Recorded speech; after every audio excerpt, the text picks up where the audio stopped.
Students, today we will discuss about the interaction among organism in biotic factors. Today we will discuss about interaction among organisms. Organisms के बीच में जो interactions होती हैं, चाहे वो direct interaction हो चाहे इनडायरेक्ट इंटरेक्शन हो, सभी तरह की जो इंटरेक्शंस हैं उन इंटरेक्शंस की स्टडी बायोटिक फैक्टर्स के अंदर की जाती है। और ये जो टॉपिक है बायोटिक फैक्टर के अंदर जो इंटरेक्शंस वाला टॉपिक है, इसमें बहुत सारे सब टॉपिक्स हैं जिनके अलग अलग वीडियो के अंदर हम आपको अपलोड करेंगे। तो आज केवल हम जो बना रहे हैं, आज को जो आपको भेज रहे हैं, उस वीडियो के अंदर बायो इंटरेक्शंस का इंट्रोडक्शन वाला पार्ट और इंटरेक्शन की टर्मिनोलॉजी, यानी जो बायोटिक फैक्टर्स के अंदर जो ऑर्गेनिजम्स के बीच में इंटरेक्शन होती है उनकी इंट्रोडक्शन और टर्मिनोलॉजी के बारे में डिस्कस करेंगे। In nature, under natural condition, organism do not live alone, they live together, influence each other life directly or indirectly।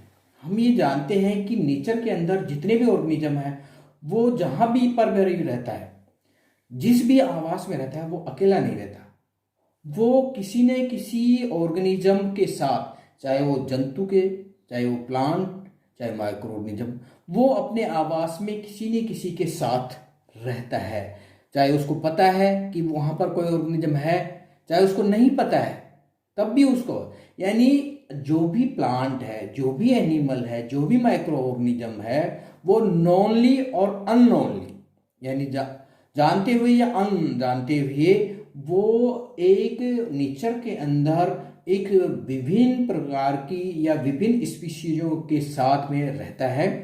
And they live together, उसके साथ रहते रहते क्या करते हैं, live together, influencing each other life directly और indirectly. दे, और ये जो चाहे प्लांट हो, चाहे एनिमल प्लांट हो, चाहे plant micro organism, they influence, ये एक दूसरे की लाइफ को डायरेक्टली या इनडायरेक्टली प्रभावित करते हैं।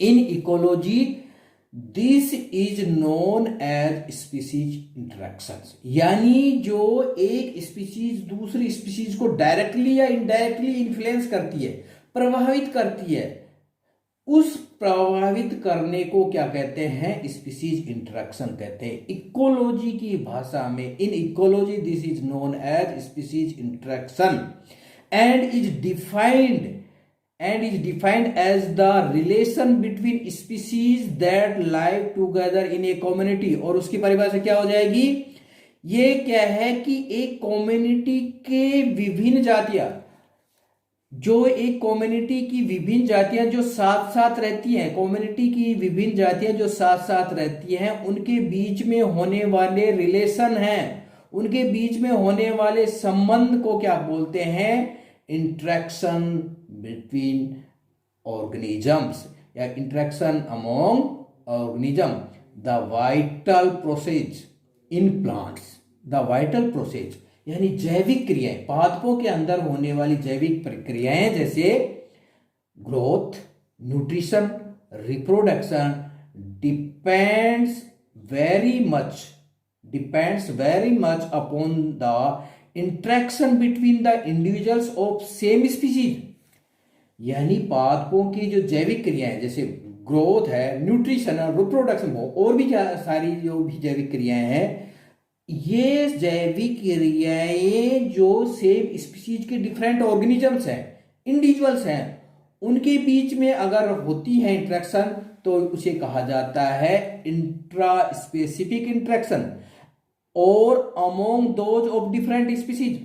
और अगर एक या एक से अधिक स्पीसीज के बीच में होती हैं, तो उनको कहा जाता है इंटर स्पेसिफिक इंटरेक्शन। यानी ये भी इंटरेक्शंस भी हैं, ये भी दो तरह की होगी, intraspecific interaction and interspecific interaction. पादपों के अंदर होने वाली विभिन्न प्रक्रियाएं, जैसे कि pollination, seed and fruit dispersal, grazing, parasitism, symbiosis, are common examples of such interaction. यानी पादपों के अंदर जो पोलिनेशन होता है, सीड और बीजों का प्रकीर्णन होता है, उनके अंदर ग्रेजिंग होती है, पैरासाइटिज्म, सिम्बायोसिस की जो कॉमन एग्जाम्पल है, इनके अंदर हम ये देखेंगे एग्जाम्पल्स के अंदर कि किस तरह से एक स्पीसीज दूसरे स्पीसीज के साथ में इंटरेक्शन करती है और वो किस तरह से अफेक्ट होती है या अफेक्ट करती है, प्रभावित होती है या प्रभावित करती है। इंटरेक्शन इंटरेक्टिव स्पीसीज, यानी जो स्पीसीज इंटरेक्ट कर रही हैं, interactive species have a tremendous influence on the size of each other population. जो भी स्पीसीज इंटरेक्शन में पार्ट ले रही हैं या इंटरेक्शन कर रही हैं, वो एक दूसरे की पॉपुलेशन को बहुत अधिक प्रभावित करती हैं। And the various mechanism for these biotic influences are quite different from the way in which abiotic factor affect the size of population. और जो एबायोटिक फैक्टर जिस तरह से ऑर्गेनिज्म की पॉपुलेशन को प्रभावित करते हैं, उस तरह से नहीं। जैसे एबायोटिक फैक्टर कौन कौन से, जैसे सॉइल है, हवा है, टेम्परेचर है, रेनफॉल है, या अन्य जो भी फैक्ट, लाइट है, ये जो भी पॉपुलेशन को प्रभावित करते हैं, बायोटिक फैक्टर्स यानी इंटरेक्शंस, ऑर्गेनिज्म या स्पीसीज की इंटरेक्शंस है, इनकी एक्टिविटी एबायोटिक फैक्टर से टोटली अलग होती है और ये एबायोटिक फैक्टर की तुलना में बहुत अधिक प्रभावी ढंग से एक दूसरे की पॉपुलेशन को प्रभावित करती हैं। In an interactive community strong biotic interaction takes place among species at same tropical level within a local habitat. Connell और लॉटन ने ये टिप्पणी की है कि in a interactive community strong biotic interaction takes place among the species at same tropical level within a local habitat. Species interaction are basis for many features of community and ecosystem. The nature of interaction can vary depending on the evolutionary context and environmental condition in which they occur. As a result, ecological interaction between individual organisms and entire species often difficult to define and measure are frequently depends on the scale and context of interactions. Second जो ये जो introduction वाला part था, इसके बाद जो second वाला part है वो है टर्मिनोलॉजी फॉर बायोटिक इंट्रैक्शन, या जो स्पीसीज इंट्रैक्शंस हैं उनके लिए क्या क्या टर्मिनोलॉजी यूज की गई और डिफरेंट वैज्ञानिकों ने किस किस तरह की बातें की हैं, किस किस तरह के सुझाव दिए टर्मिनोलॉजी के लिए। ये इन species interaction different types relation among organisms have been observe and various authors have used different terminology, यानी अलग अलग वैज्ञानिकों ने डिफरेंट टाइप की टर्मिनोलॉजी यूज की है। There is no general agreement, एक कॉमन, सारे वैज्ञानिक एक सहमत नहीं है कि इस तरह की टर्मिनोलॉजी यूज की जाए इस बायोटिक इंट्रैक्शन के लिए। There is no general agreement on various terms, we shall now consider the various kind of relationship among organism and different terms used for them. उनके लिए जो जो डिफरेंट टर्म यूज किए जाते हैं उनके बारे में डिस्कस करेंगे। Most of the ecologist are in favor of the use of term symbiosis, which literally means living together in its broader sense. अधिकांश वैज्ञानिक, जो आज की तारीख के अधिकांश वैज्ञानिक हैं, वो ये मानते हैं कि जो लिविंग टूगेदर, जो सजीव एक दूसरे के साथ रहते हैं और एक दूसरे से लिविंग इंटरेक्शंस करते हैं, उस लिविंग इंटरेक्शंस को ब्रॉडर सेंस में यानी व्यापक दृष्टिकोण में देखा जाए तो ये एक सिम्बायोसिस है। सिम्बायोसिस एक नैरो वर्ड नहीं है, एक ब्रॉडर सेंस में है, क्योंकि सिम्बायोसिस का लिटरली मीन्स होता है लिविंग टूगेदर, और दो ऑर्गेनिज्म साथ साथ रहते हैं एक कम्युनिटी के अंदर, इसका मतलब है कि वो सिम्बायोसिस है। तो अधिकांश ये मानते हैं कि बायोटिक इंटरेक्शंस के लिए जो सही टर्म है, बायोटिक इंटरेक्शन का दूसरा नाम है वो सिम्बायोसिस होना चाहिए। The term symbiosis with a similar intentions was proposed by D. Berry in 1879। ये जो सिम्बोसिस वर्ड है ये de Bary India the most of ecology includes all types of interaction including parasiting under symbiosis. और ये कहा कि Symbiosis को जिसको हम पारस्परिक म्यूचुअल बेनिफिट के लिए यूज करते हैं ये इसलिए नहीं है, इसको ब्रॉड सेंस में सिम्बोसिस को यूज कीजिए आप। और इवन अगर पैरासाइटिज्म है, दो ऑर्गेनिज्म एक दूसरे के साथ रहे, लिविंग टुगेदर है, तो वहां पर भी सिम्बोसिस वर्ड काम में लिया जाएगा। ओडम इन 1971, ओडम जिनको मॉडर्न इकोलॉजी के पितामह कहा जाए, father of modern ecology, word ecology, उन्होंने 1971 में कहा to use this term in a broader sense and dividing all the types of symbiotic relationship between organism into two groups, positive and negative। उन्होंने कहा कि ये जितनी भी इंटरेक्शंस है लिविंग ऑर्गेनिज्म की, इनको एक सिम्बायोटिक रिलेशनशिप में डालिए और उसके बाद दो ग्रुप बनाइए, एक पॉजिटिव ग्रुप और एक नेगेटिव ग्रुप। हम जो आपको आगे पढ़ाएंगे वो इसी को लेके करेंगे कि एक ग्रुप में पॉजिटिव और दूसरे ग्रुप में नेगेटिव, क्योंकि ओडम का जो है वो सबसे ज़्यादा एक्सेप्टेबल है।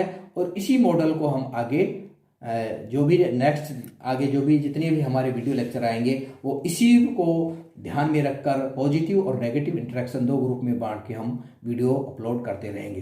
क्लार्की इनका सबका अपोज करते हैं। 1954 में कहा restrict the use term symbiosis only such type of interaction which are mutually benefited. यानी अगर दो ऑर्गेनिजम्स के बीच में इंटरेक्शन हो रही है तो वहां पर अगर दोनों में म्यूचुअली बेनिफिट है तो आप सिम्बोसिस यूज करिए। वेयर वन और both species are benefit and neither is harm, अगर दोनों में से एक या दोनों को फायदा हो रहा है, बेनिफिट हो रहा है, तो आप सिम्बोसिस यूज करिए। लेकिन the relations where at least one of the species is harm have been grouped under antagonism. और यदि दो ऑर्गेनिज्म एक दूसरे से रिलेशन कर रहे हैं, इंटरेक्शन कर रहे हैं, तो दोनों में से दोनों को या दोनों में से किसी एक को हानि हो रही है, तो आप वहां पर जो वर्ड यूज करेंगे वो करेंगे एंटागोनिज्म। ऐसा कहा है क्लार्की ने 1954 में। तो डिफरेंट वैज्ञानिकों ने डिफरेंट इस इंटरेक्शंस के लिए डिफरेंट टर्म्स यूज की गई है। Broke holder 1952 used a different type and most acceptable terminology on the basis of some several combination। उन्होंने एक अलग तरह की टर्मिनोलॉजी यूज करी, एक अलग तरह के सिंबल बनाए और सिंबल के अंदर ओ यानी जीरो, नो सिग्निफिकेंट इंटरेक्शन, यानी जीरो का जब हम इस्तेमाल करेंगे इसका मतलब है उस स्पीसीज पर कोई प्रभाव नहीं हो रहा है, no significant effect on the interaction. Plus एक सिंबल यूज करेंगे टर्म प्लस का मतलब है ग्रोथ, सर्वाइवल और other population attributes benefited. Plus जब ही यूज किया जाएगा जब उस स्पीसीज को या दोनों स्पीसीज को बेनिफिट होगा। नेक्स्ट सिंबल आएगा माइनस का मतलब है पॉपुलेशन ग्रोथ और अदर एट्रीब्यूट्स इनहिबिटेड, यानी कि पॉपुलेशन के ग्रोथ और अदर जो पैरामीटर्स हैं उनका अगर इनहिबिशन हो, अगर किसी दोनों में से किसी या दोनों को नुकसान हो रहा है, तो जिस पॉपुलेशन को नुकसान हो रहा है उसके लिए माइनस सिंबल का यूज किया जाएगा, ऐसा बताया है ब्रोक होल्डर ने। Between two species recognize 9 type of interactions, the possible combination are as this type 0 0 minus plus plus plus 0 minus 0 and there are so on different type combination which we will later explain you in next videos। possible combination and interactions, दो जो species हैं जो एक दूसरे से interaction कर रही हैं उन इंटरेक्शन को हम एक टेबल के माध्यम से समझा सकते हैं और एक टेबल के माध्यम से समझने की कोशिश करेंगे। इनके एग्जाम्पल हम बाद में एक एक को आगे चलेंगे। मान लीजिए एक स्पीसीज ए है, दूसरी species. Possible combination and interactions, effect on A species, effect on B species. यहां हम देखेंगे कि जो दो स्पीसीज इंटरेक्शन कर रही हैं ए और बी, उनमें किसको बेनिफिट, प्लस का मतलब है ए स्पीसीज बेनिफिट, जीरो का मतलब है ए स्पीसीज नो इफेक्ट, और माइनस का मतलब है ए स्पीसीज इनहिबिटेड यानी नेगेटिव इफेक्ट। इधर effect of B, effect on species B plus minus व जीरो एंड माइनस। अब अगर species A and B both are benefit, both are plus and plus, then column में हम लिख देंगे म्यूटिलिज्म। अगर म्यूटिलिज्म है इसका मतलब है कि प्लस ए और बी जो भी इंटरेक्शन करने वाली स्पीसीज है, दोनों स्पीसीज को बेनिफिट हो रहा है।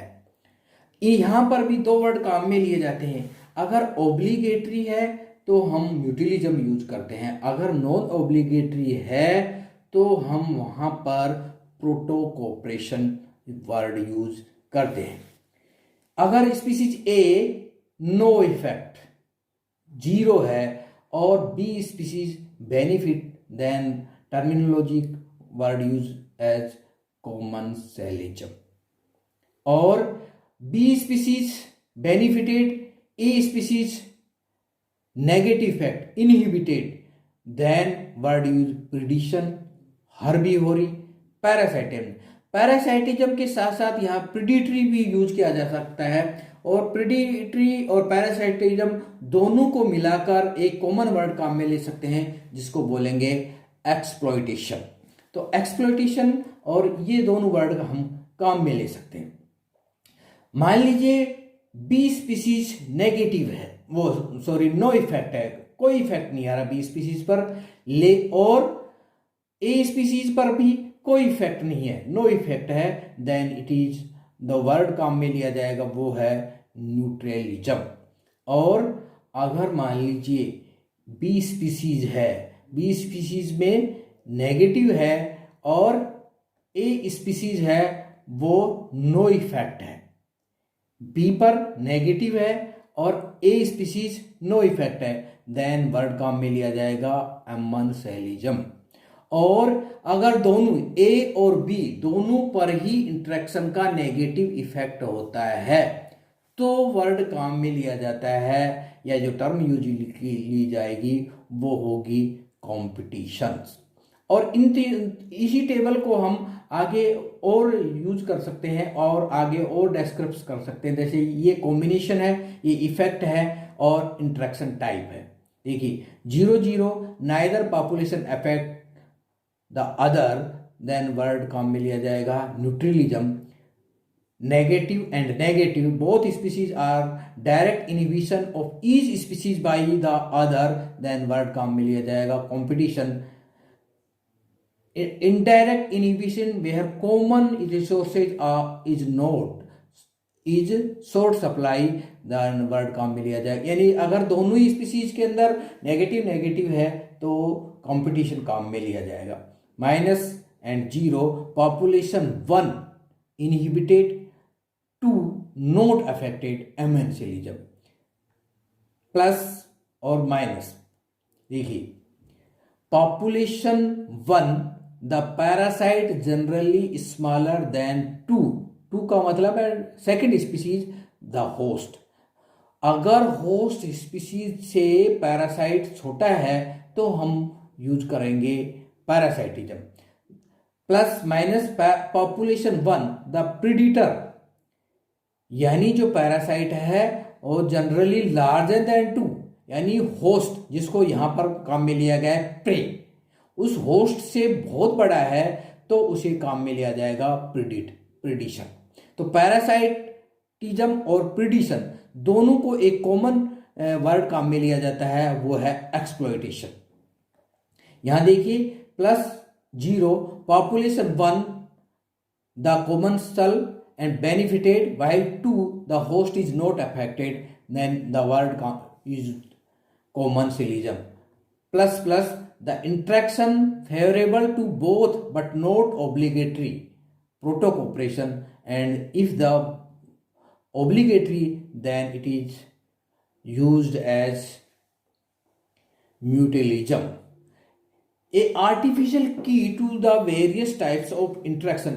एक आर्टिफिशियल की भी बना सकते हैं हम। इस तरह की जो भी इंट्रैक्शंस है इनके लिए एक आर्टिफिशियल की बना सकते हैं कि अगर बोथ स्पीशीज वन और both species benefit then positive interaction. ये जो आर्टिफिशियल की है ये ईपी ओडम द्वारा बनाई गई है और ईपी ओडम की जो बुक्स है उससे लिया, उसके द्वारा है ये benefited positive interaction both the species drive benefit mutualism.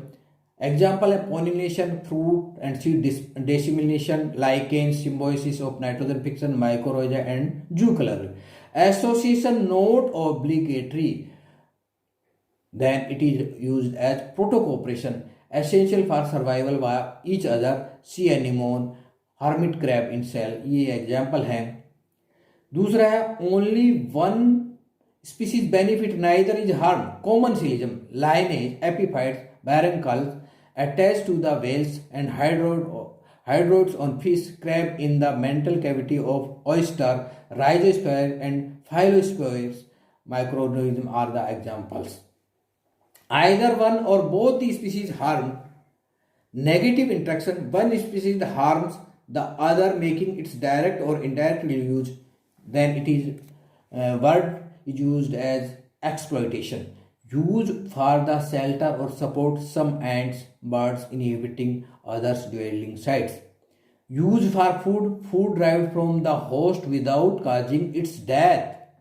दूसरा पैरासाइटिज्म के एक तो क्या था कि जो होस्ट की तुलना में अगर पैरासाइट छोटा है तो पैरासाइटिज काम में लेंगे। दूसरा क्या है, ये जो अपने होस्ट को विदाउट किल करता है, यानी मारता नहीं है, ये उसको लिविंग रहने देता है। दूसरा है food derived by the killing of the host. यहाँ पर जो प्रिडिशन करने यानी जो पोषक है वो छोटा होगा और जो उसको चूषण करने वाला है वो आकार में बड़ा होगा। तो grazing, seedling, destruction plant as the food और कार्निवरस प्लांट्स, ये सब इसके अंदर आएंगे। One species produce a poisonous substance और a large change in the environmental condition inimical other species, then it is known as antibiosis. या इसको कहेंगे अगर मान लीजिए कोई दो स्पीसीज है और दोनों स्पीसीज में एक दूसरे को नेगेटिव इंटरेक्शन कर रही हैं, और नेगेटिव इंटरेक्शन किसके माध्यम से हो रहा है, कुछ ऐसे केमिकल सीक्रेट किए जा रहे हैं एनवायरनमेंट के अंदर जिससे वो एक दूसरे को नेगेटिव प्रभाव डाल रही हैं, तो हम यूज करेंगे वर्ड एंटीबायोसिस।